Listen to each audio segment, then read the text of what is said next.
Well, good morning. This is next morning, obviously, after painting the frame. So I'm going to give it a second coat now, and that will be it, sort of finished. There won't be, I'm afraid, a video for a little bit now because I'm off to a conference this week, and then on the weekend started the upholstery course, which is what I've been doing the chair for. So I'll try and post little bits here and there, but there might be a little bit of a gap. So if you're looking every day, sorry, but I think if you click on the bell, that will give you notifications, so it will tell you when next I post, if you want to see one. Okay, so yep, here we go. So here we are, the assembled frame.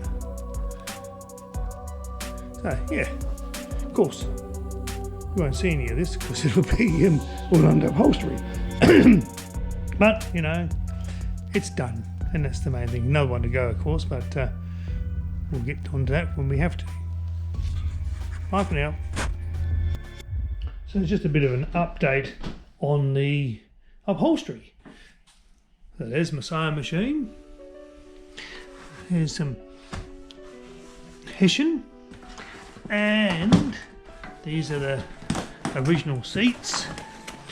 As far as we've got with the actual upholstery, it doesn't look like much, but this is Hessian covering the springs on these seats, as you can see. And it took me a while to do that. People are going to laugh, but I had to hem all this, you see, and it's a new experience for a poor old bloke like me. We've got the vinyl, and out in the shed is the foam. So we're on our way. All the other paraphernalia here is all the bits and bobs to go doing upholstery. So that's just a short post to tell you that things are happening, and hopefully soon we'll be back working on the actual car itself. So stay tuned and we'll see how it all works out. Bye for now.